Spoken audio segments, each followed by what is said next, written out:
Today is Tuesday, May 6, 2014, and this is episode 10 of Zero Fiat's Vertcoin Update.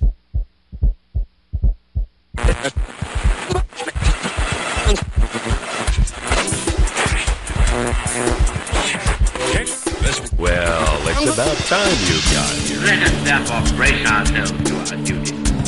Are you listening to me? Oh, it's down there somewhere. Let me take another look. Greed, for lack of a better word, is good. Today, there is a lack of confidence in our financial system.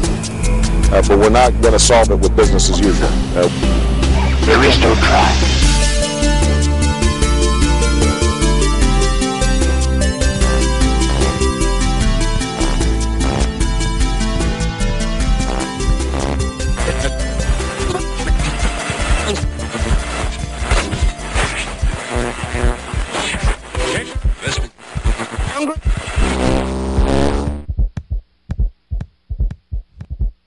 Current mining difficulty of Vertcoin is 242.9.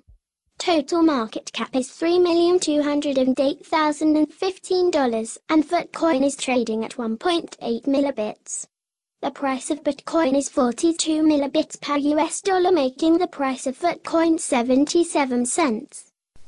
Hello and welcome once again. My name is Jay Steckervetz. This is Zero Fiat's Vertcoin Update for May 6, 2014. Coming up in today's show, have a look at the Monocle launch and also an interview with Rick Spagni of VertPay.com. This program is brought to you by illicitunderground.org.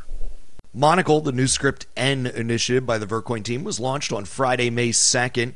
My opinion, as someone sitting there watching everything come online and being privy to some of the information that I am, I think that a few minor bumps aside, that everything launched very smoothly.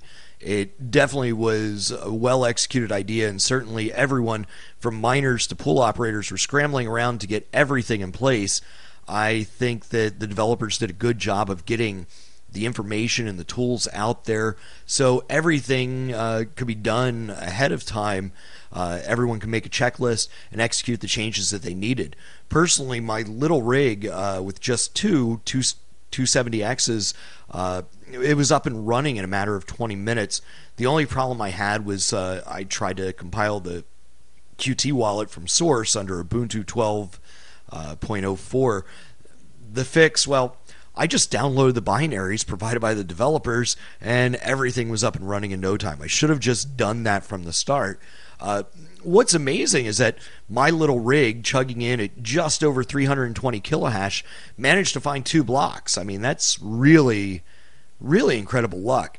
Unfortunately, they were early on blocks, so the reward was kind of low. I do have to report that I've not found one since, and I've switched over to one of the pools that's now offering merged mining. So my takes of the launch, you know, it could have been disastrous. I've seen other coins launch in the past where nothing works. Code is broken. It's not up to date for the launch. But all the provided binaries for Monocle that I checked actually worked, which is nice when you're like me on the Linux side of things. Sometimes that's just a lot more difficult. Running P2 pool with the new options was very easy to implement. I also think that the way the rewards ramped up towards block 1000 was a nice feature. Sure, in the chat room where I was sitting, someone solved a block or two on the Monocle chain before I did, but I think that's only to be expected when the majority of miners' rigs are massive compared to my own. But it's not as though they were pulling in 25 coins every block, which really made it seem fair. So I've got 7 Monocle in my wallet at the moment, but I also solved 2 blocks and did a little pool mining. I'm sure that if I was more concerned with stacking up coins, that I'd be a little bit more aggressive in my setup. But I'm really just here to observe, and from my standpoint, everything that I saw really seemed to be executed very, very well. So fast forward, it's 5 days later.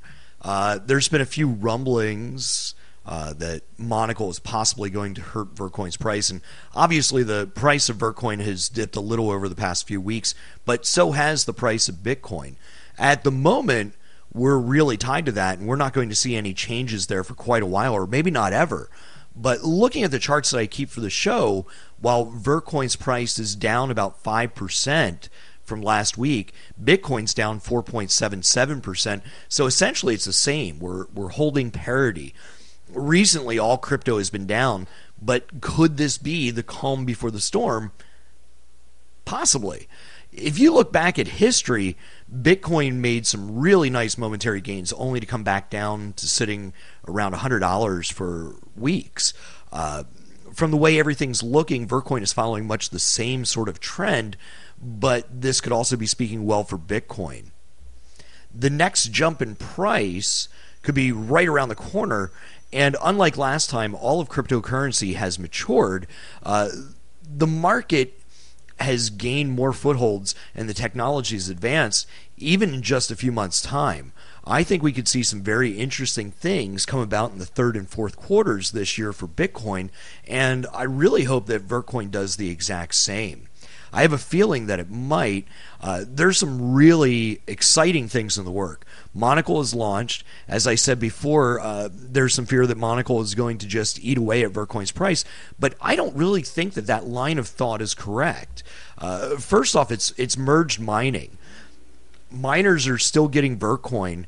It's just that now they get Monocle as an added bonus or a side effect for their effort. You know, Monocle isn't out there to be a new coin competitor of Vertcoin. It's actually there to help it grow. What the developers have done is they created a chain that adds to the overall security of the network by adding new miners interested in new coin. Whether these new miners were interested in Vertcoin in the first place really doesn't matter. When they mine one, they perform a service for both. It's also opening up the protocol to make it easier to implement new coins in the future and giving these new coins something they never had before, regardless of being script N, script Jane, or some other variation. It's giving them the instant security of the Vertcoin blockchain. It's all really symbiotic, and I hope that a few smart developers out there get on board with the idea. This is the perfect way to design and launch your new coin, and they'll be helping to grow an entire new ecosystem that may one day break free of Bitcoin itself. I know that that's some pretty lofty goals, but you know, nothing is impossible. Monocle in and of itself is a test bed. It's a sandbox for testing new ideas and seeing how they work, how they need to be changed, and what from those ideas can be implemented into Vertcoin for the advancement of the coin itself. As it stands, Monocle isn't being exchanged anywhere except for perhaps on a few forums. You know, you're not going to get rich mining it at the moment, but you're going to help advance Vertcoin and the technology behind it, and that's something that will become more apparent as time goes on. I know people are asking about exchanges, and quite frankly, at this early stage, I don't know that we really need one. Monocle isn't meant to be a coin that's going to be pumped and dumped. We've seen it in the past with other coins, and really that could be a huge detriment for the coin's future. If you really want to see it on an exchange, my suggestion is to start writing them. And if I can make another suggestion, I'd focus your efforts on CoinedUp. CoinedUp really helped with Vertcoin's initial momentum during the early days, and quite frankly, I wonder whether they're thinking of adding Monocle to their exchange at this very moment. It's tough. We don't need to be listed on Cryptsy. That's where new coins go to be slaughtered. MintPal, they want to extort every community to get a coin listed, and they've really shown no outward love towards Vertcoin at all. The attitudes of many exchanges varies greatly, but I think CoinedUp was great for Vertcoin in the past, and it could be a nice launching pad for Monocle. A little trade volume won't hurt it at all. But we're trying to do several things at once, and we need to be smart about where it goes. I'll be back in a moment. Don't go anywhere. This program is brought to you by illicitunderground.org. So we haven't touched too much on merchant services for Vertcoin. There's some interesting things in the works coming up. Rick Spagni is going to talk to us about VertPay. In the meantime, though, Crypto Depot has launched a Chrome extension that allows a user to purchase from any website using Vertcoin. Looks like they're actually beating Moolah to the punch. Moolah, as you know, is bringing out DigiPay, which offers to do a very similar service. Right now, Crypto Depot is only supporting the Chrome browser for the moment, but they do say that if demand is there, they may support other browsers in the future. Apparently, their whole extension takes about 5 minutes to get it up and running. For your first instant buy purchase, you'll have to enter your name, your address, shipping details, and of course payment. And after that, because all the data is stored and the extension has access to it, it'll auto-fill in a lot of those details in the future. Currently, just because of the variations in design of different websites, Crypto Depot states that you'll need to manually enter the price of what you're trying to purchase. It currently does work with Vertcoin, also Bitcoin, Dogecoin, and Litecoin. Like I said, there are some videos. Check it out, cryptodepot.com. Coming up next, Rick Spagni of VertPay.com. At the store the other day, I found the cutest pink scarf. It was all frilly. Cutest, I swear. Mummy handed me her phone so I could pay with Bitcoin. She's really hip, says the store. Bloke was all like, waiting for confirmation. Still waiting. Then it went all balls up. The cutest scarf. We were late. I couldn't wait, so Bitcoin made me sad. And Patricia, next time we're using Vertcoin. So I'm sitting down with Riccardo Spagni of VertPay.com. Riccardo, how you doing today? Not too bad, and yourself? Excellent, excellent. Saw some very interesting things posted on VertPay over the past couple of days, and I'd like to find out more about it. So what's going on? Sure. Well, Jay, we've been looking at the altcoin payment gateway space. Peter, who is the CEO of VertPay, was doing his own thing, looking at ways of accepting payments for a number of altcoins. I was also looking at that independently. And over the past couple of months, we've brought our two sides together and started formalizing things. We put some seed funding down, got a team together, and started getting the ball rolling. And yeah, we're at a point now where we decided that as a matter of importance, we were going to focus on Vertcoin for a number of reasons. Partly because Bitcoin has got a lot of there's a lot of negativity about it. You know, when you speak to merchants, some of them think that Bitcoin is the dodgiest kind of currency in the world, and it's only used by drug dealers on Silk Road, and if you use it, you're going to have all your money stolen by some French guy in Japan. So there's a lot of, there's a great deal of negativity you've got to fight if you're going to a merchant and saying, hey, don't you guys want to accept Bitcoin? And then on the other side of the spectrum, you've got Litecoin, where either they haven't heard of it, or they go, well, I don't want to have a currency that's light. What does this light thing mean? And then you've got stuff like Dogecoin, where you can't really pitch it at a merchant with a straight face. So Vertcoin sort of like strikes this fantastic middle ground where it doesn't have any negative connotations. It sounds interesting. It's got a great looking logo. It's got a fantastic website when you show it to merchants, and they go, wow, this is something that's actually kind of interesting. So really, it's using digital currency, but branding is a big feature or a big focus of what your efforts are. Definitely. I think it's at a point now where it's such a dynamic space. There's several hundred competing altcoins, and I mean, if you're in that space, then you tend to have a lot more knowledge about what each of them do and why they're important, and which one's important, and which one's up and coming, and which one's dying a slow, painful death, and which one's a pump and dump scam coin. But how does a merchant decide what to accept, what not to accept, and all of that?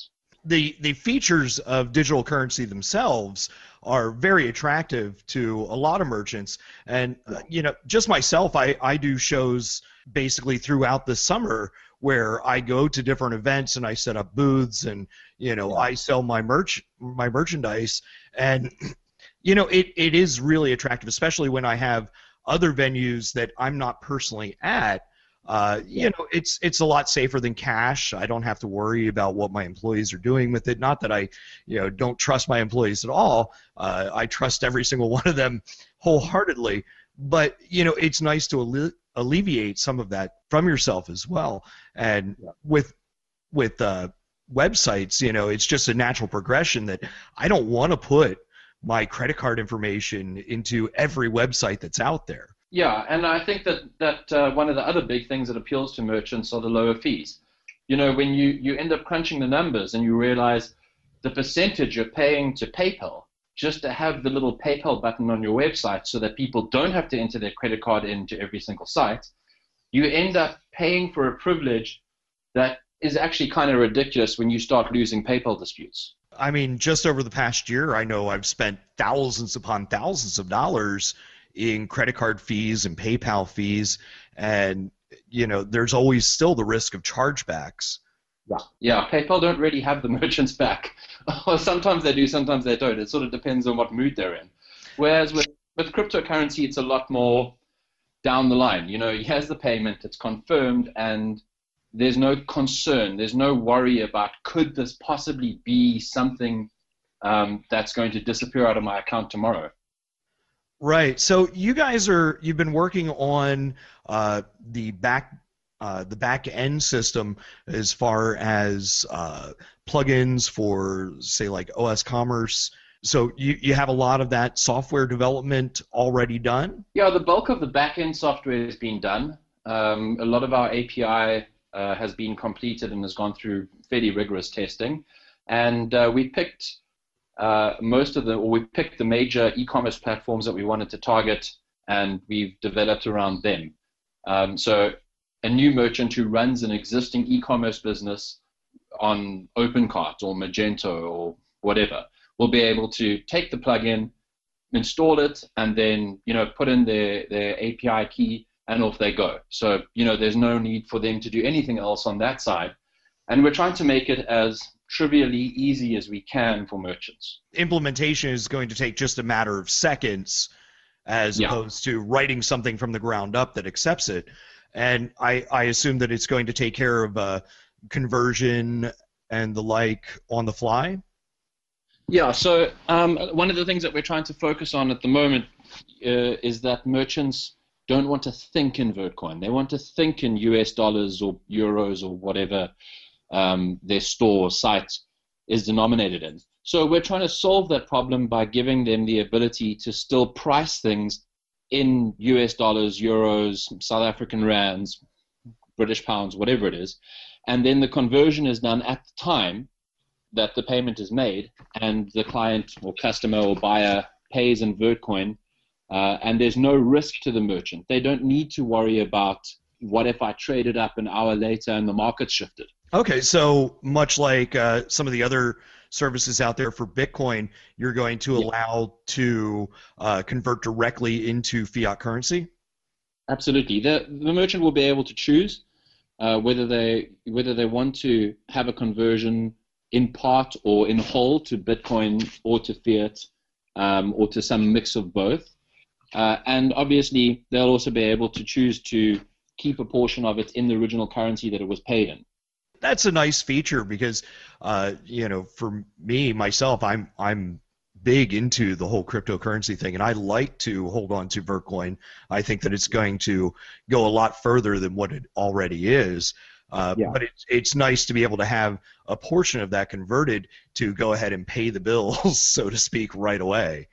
Yeah, absolutely. I mean, if you think about a typical merchant where, let's say, they've got a 20% markup, so that's their profit.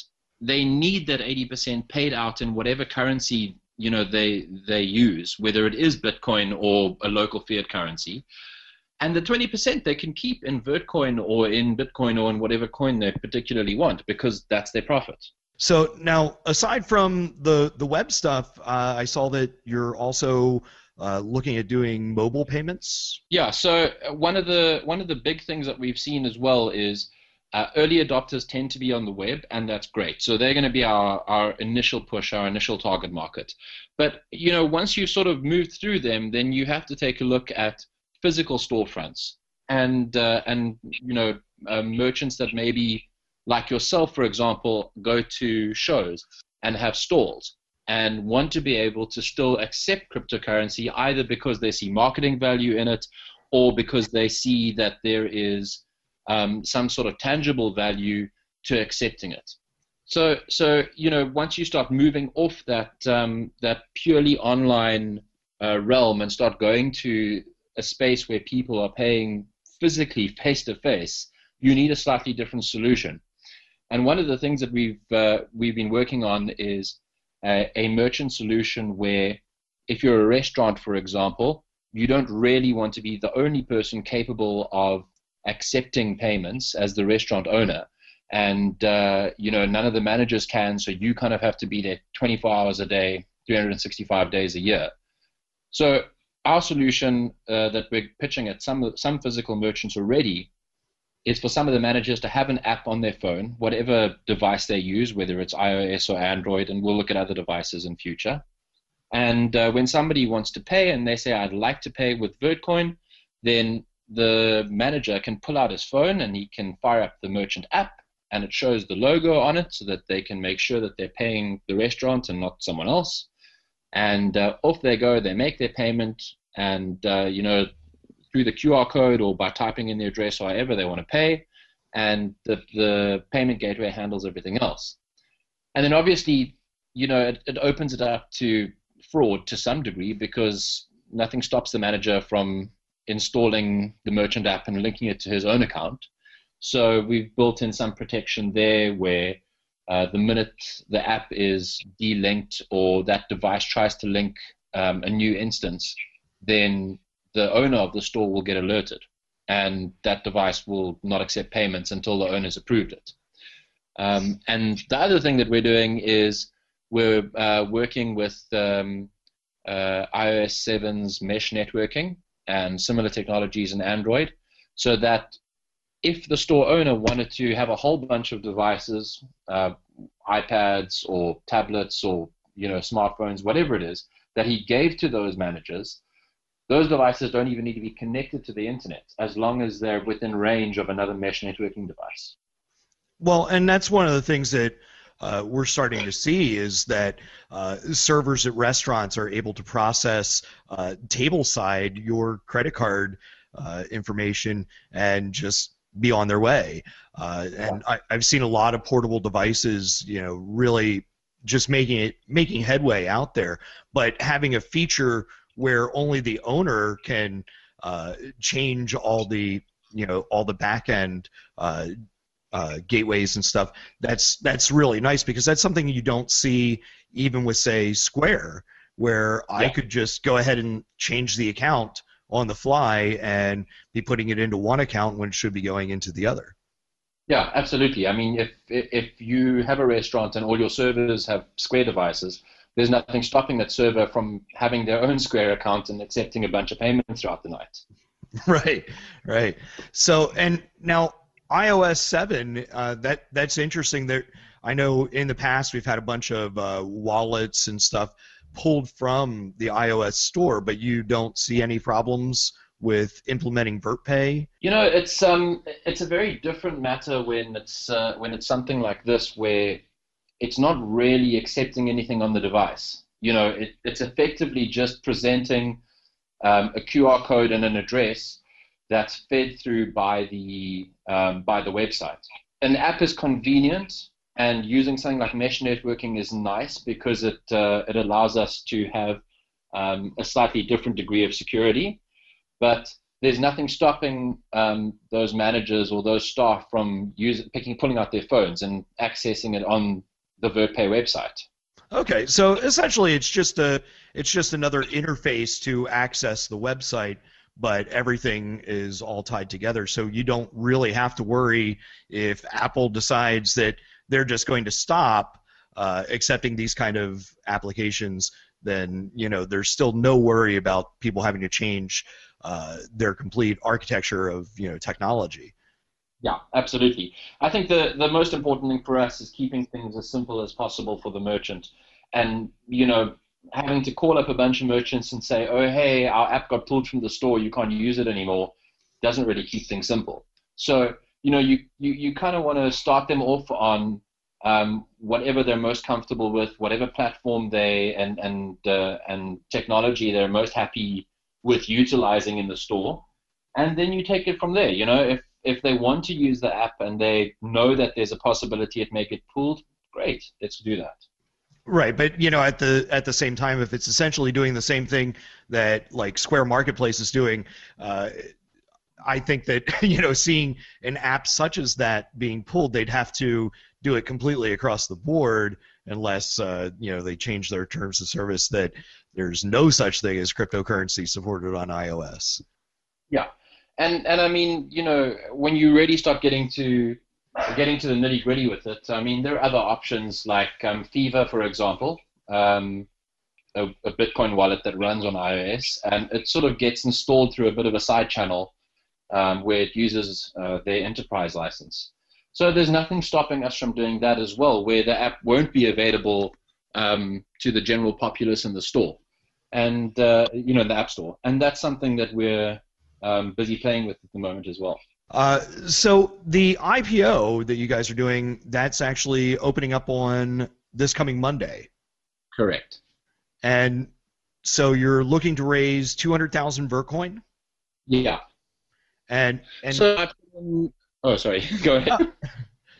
I was just going to say, so what's your plan of focus for the monies coming in? So Peter and I put in a fair whack of seed funding initially to get this off the ground, to get the right people, to get the software developed and architected to the point where it is. And, I mean, we looked at various options in terms of VC funding, or maybe even putting in some more funding ourselves. But, at the same time, this really requires quite a hard push to get into the market and to get into the market properly. So that was the thinking behind the IPO, that we don't want to do this on a small scale. We want to do this on a reasonably sized scale, get it into the market, get it really pushed into the space, because our target demographic is any merchant around the world and not just in one country. And then see how it goes. Then let's see what we can bolt on, see what we can build on top of that once there is cash flowing in.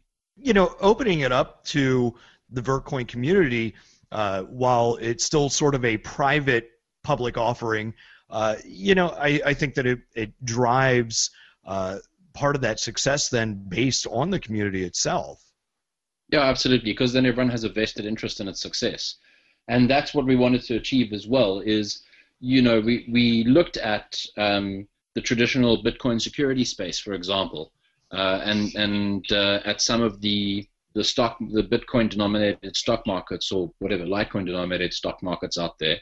And, most of them aren't particularly great, and they're very prone to scams. And so, you end up having to fight a whole bunch of negativity from the very beginning, which isn't great.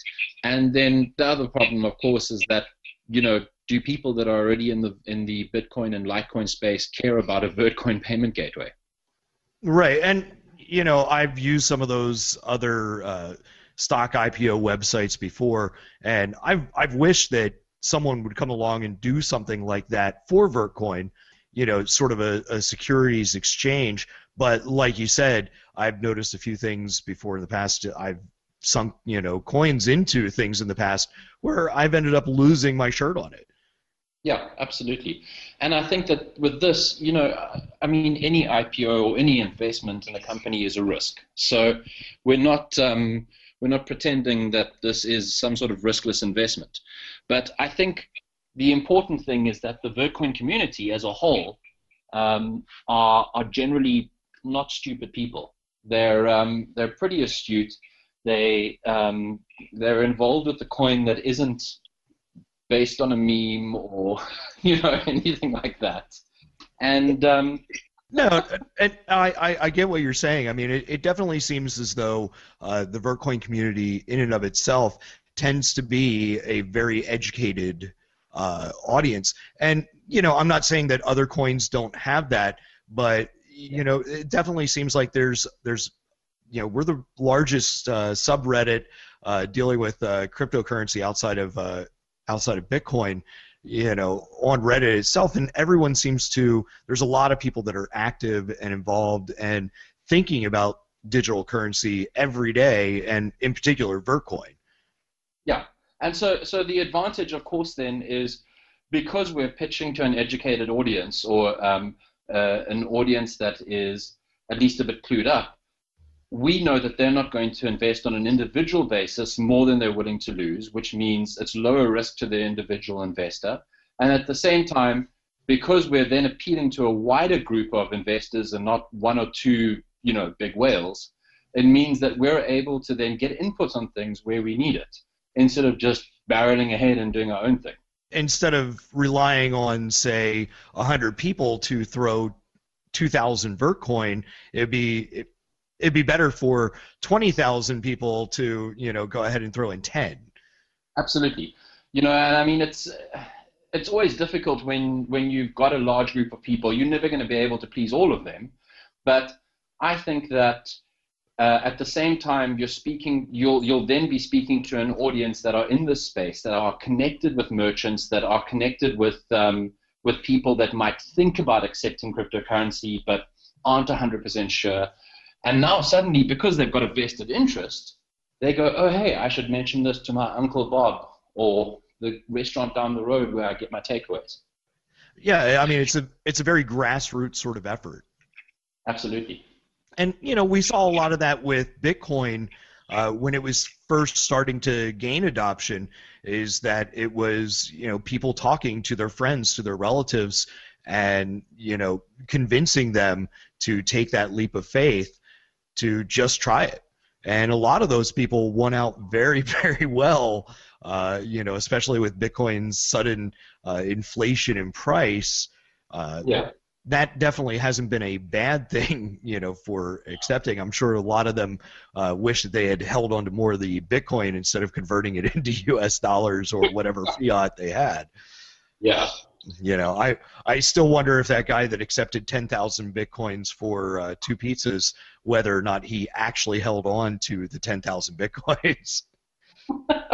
Yeah, look, I think it's interesting to look back on what a lot of people feel are the glory days when it was cheap. But at the same time, the market changes. There's greater demand as it becomes more widely accepted and more widely known. Just the security behind cryptocurrency. This past year here in the States, over Christmas, we had an incident where Target essentially had their credit card processing compromised, and I was one of the people that actually fell victim to that. And yeah.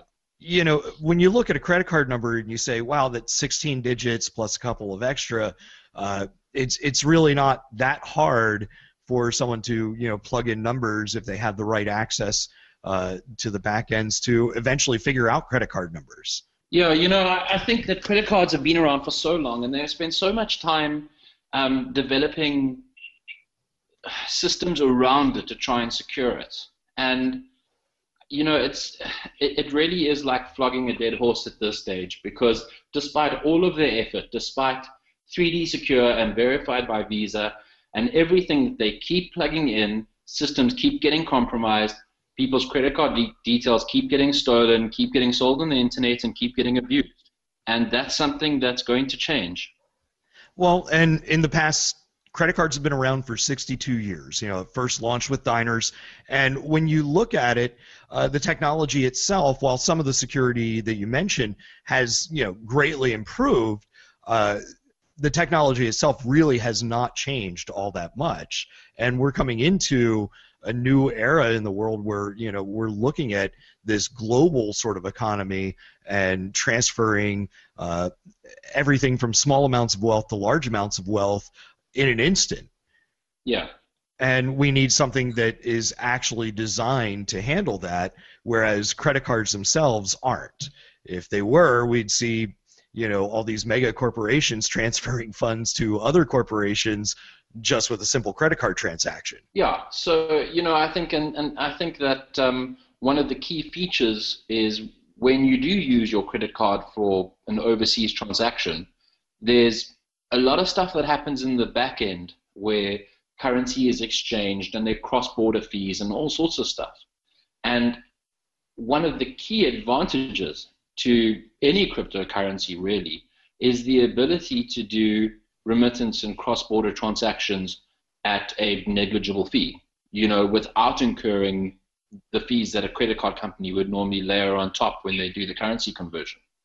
Right, and I noticed even in my personal life, my wife happened to get a check that was in Canadian funds, and just through the conversion process, we knew that we were going to lose something changing U.S. dollars or from Canadian dollars to U.S. dollars, but then the added fees, which were probably about $28 on top of that, it took a small check and really whittled it down a lot just because of those fees the banks put onto it. Yeah, no, exactly. And I think that as a merchant, if you start incurring fees that are exorbitant merely because the customer doesn't live in the same country as you, it can really crush a merchant's ability to do business internationally. Right, and we're at that stage now where I can ship something halfway around the world and it can be there in 7 days, less than a week. Yeah. So we're really starting to see that global economy take off even more than we did even a decade ago. Yeah, and I think what's really interesting are the guys that are in the service space, the creative space more than anything, the guys that do logo design work. Why should they limit themselves to customers that live in the same city as them? If I am a very good logo designer, I should be able to sell my services worldwide and not incur massive fees because half my customers live in a different country to me. Riccardo, I wanted to thank you for joining us, telling us a little bit about the VertPay IPO and just about the system in general. I wish you guys a lot of luck. I really look forward to seeing some exciting news coming from your way. Cool, thanks very much, Jay. This program is brought to you by illicitunderground.org.